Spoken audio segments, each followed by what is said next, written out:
এই দুনিয়ার সময়টা আমাদের পরীক্ষার সময়। এই পুরো দুনিয়ার জীবনটা আমাদের সবার জন্য পরীক্ষা।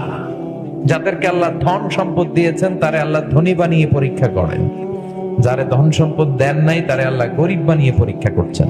যাকে আল্লাহ সাদা বানিয়েছেন ওরা সাদা বানিয়ে পরীক্ষা, যারে কালো বানিয়েছেন কালো বানিয়ে পরীক্ষা, কাউকে নারী বানিয়ে পরীক্ষা, কাউকে পুরুষ বানিয়ে পরীক্ষা, কাউকে নারীও না পুরুষও না হিজড়া বানিয়ে পরীক্ষা।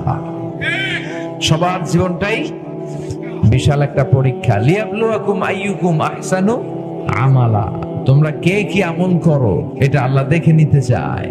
এজন্য পুরো জীবনটাই হচ্ছে পরীক্ষা।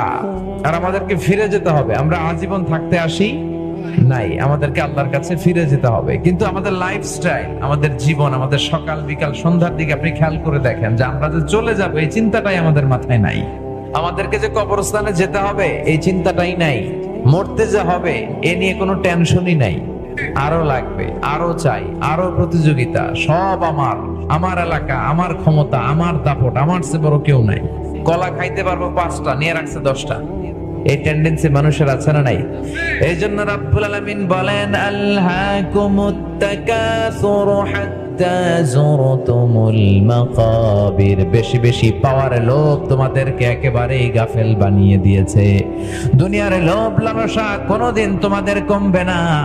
এই লোভ লালসা কোনোদিন থামবে না যতদিন না তোমরা কবরের ভিতরে ঢুকো, ঠিক কি না?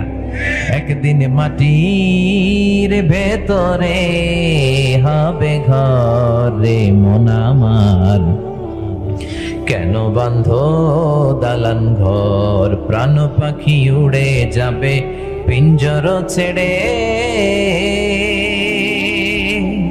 ধরা ধামে সবই রবে তুমি যাবে চলে। বন্ধু বান্ধব যত, মাতা পিতা দ্বারা সুত, সবই হবে তোমার পরে মন আমার, কেন বান্ধ দালান ঘর? একদিন মাটির ভেতরে হবে ঘরে মন আমার, কেন বান্ধ দালান ঘর? চিল্লায় বলেন ঠিক কিনা? যেতেই হবে কবরে, বাঁচার কোনো উপায় নাই। দাদা চলে গেল, বাবা চলে গেল, চাচা চলে গেল, মামা চলে গেল, আমাকেও যেতে হবে। আমি যাব, আমার ছেলেও যাবে, মেয়েও যাবে, আমার কোলের ছোট্ট শিশুটাও যাবে, ঠিক কিনা?